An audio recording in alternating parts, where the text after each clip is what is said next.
আমরা যদি অতিরিক্ত খাবার গ্রহণ করি তাহলে সেই অতিরিক্ত খাবারগুলো দেহের মধ্যে চর্বি আকারে জমতে থাকে এবং সেই চর্বি মনে রাখতে হবে সেই চর্বি সর্বপ্রথমে দেহের ভিতরের অঙ্গের মধ্যে জমতে থাকে।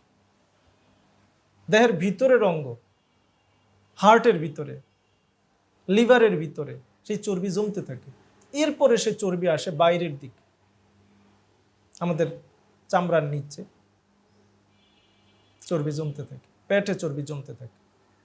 এই জন্য সতর্ক হওয়া দরকার যে চর্বি যদি আপনি এখন দেখেন যে আপনার পেটের মধ্যে চর্বি জমে গেছে, ত্বকের নিচে চর্বি জমে গেছে, শরীর ফুলে গেছে, তো এইখানে ভয়ের বিষয় হলো যে চর্বি কিন্তু এর আগে দেহের ভিতরের অঙ্গগুলোর মধ্যে জমে গেছে।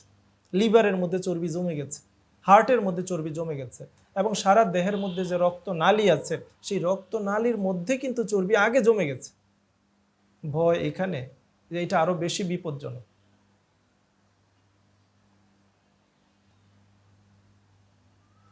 আপনি যদি অতিরিক্ত আমিষ জাতীয় খাবার গ্রহণ করতে থাকেন, আমিষ জাতীয় খাবার এর মধ্যে আছে অ্যামিনো অ্যাসিড।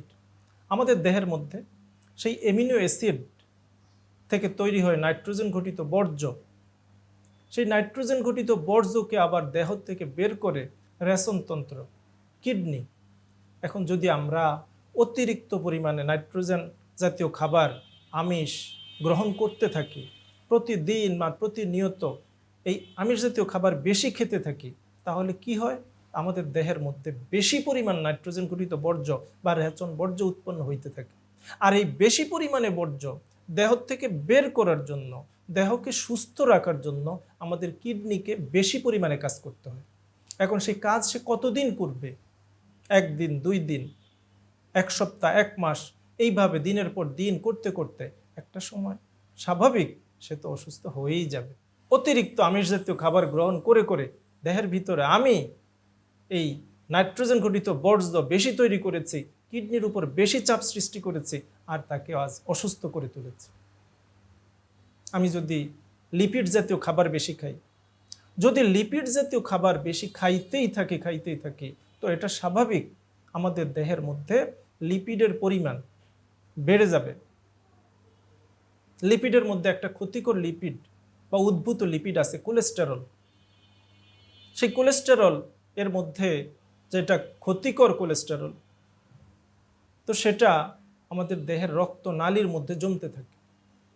রক্তনালীর মধ্যে জমে, বিশেষ করে হৃৎপিণ্ডের দেয়ালের মধ্যে যে রক্তনালীটা রক্ত সরবরাহ করে, করোনারি ধমনী, তো সেই করোনারি ধমনীর মধ্যে এই কোলেস্টেরল জাতীয় লিপিড এবং অন্যান্য উপাদানগুলো জমে, প্লেক জমে, যে ব্লক সৃষ্টি হয়, তখন আমাদের নানা রকমের হৃদরোগ সৃষ্টি হয়। আমরা যদি শর্করা জাতীয় খাবার বেশি খাই তাহলে কি হবে? এই শর্করা জাতীয় খাবারগুলো আমাদের পরিপাকতন্ত্রের মধ্যে পরিপাক হয়ে গ্লুকোজে পরিণত হয়, আর সেই গ্লুকোজ রক্তের মধ্যে প্রবেশ করে। রক্ত সেই গ্লুকোজকে সারা দেহের প্রতিটা কোষের মধ্যে পৌঁছে দেয়। এখন এই গ্লুকোজের পরিমাণ রক্তের মধ্যে, দেহের মধ্যে একটা নির্দিষ্ট সীমার মধ্যে থাকতে হয় দেহের সুস্থতার জন্য। এই জন্য কাজ করে ইনসুলিন নামক হরমোন। যেই হরমোনটা খরিত হয় অগ্ন্যাশয়ের আইলেটস অব ল্যাঙ্গারহ্যান্স থেকে। এখন যদি খাবার আমরা প্রতিদিন অতিরিক্ত গ্রহণ করি, প্রতিদিন যদি শর্করাজিত খাবার বেশি খাইতে থাকি, তাহলে অগ্ন্যাশয়কে তো প্রতিদিন অধিক পরিমাণে ইনসুলিন উৎপাদন করতে হয়। এখন প্রতিদিন যদি ইনসুলিনের এই উৎপাদন অধিক পরিমাণে করতেই হয়, তো একটা সময় এটা স্বাভাবিক যে সে অগ্ন্যাশয়ের আইলেটস অব ল্যাঙ্গারহ্যান্স, সে আইলেটস অব ল্যাঙ্গারহ্যান্সের বিটা কোষ সে তো ক্লান্ত হবেই, সে তো অসুস্থ হবেই অতিরিক্ত কাজ করার কারণে। তো একটা সময় সে আইলেটস অব ল্যাঙ্গারহ্যান্স আর পর্যাপ্ত পরিমাণ ইনসুলিন উৎপাদন করতে পারে না, ইনসুলিন উৎপাদনের পরিমাণ কমে যায়, তখনই আমাদের রক্তে গ্লুকোজের পরিমাণ বেড়ে যায়, আমরা আক্রান্ত হয়ে যাই ডায়াবেটিস।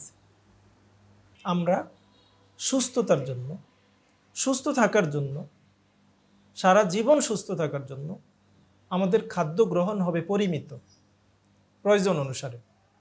পানির পরিমাণ হবে প্রয়োজন অনুসারে, লবণের পরিমাণ হবে প্রয়োজন অনুসারে। কোনো খাবার, পানি, খনিজ লবণ কোনোটাই বেশি গ্রহণ করা যাবে না। পরিমিত খাবার গ্রহণ, পরিমিত বিশ্রাম এবং পরিমিত পরিমাণে ঘুমানো এবং পরিমিত পরিমাণে পরিশ্রম, এই প্রত্যেকটাই আমাদের সুস্থতার জন্য জরুরি।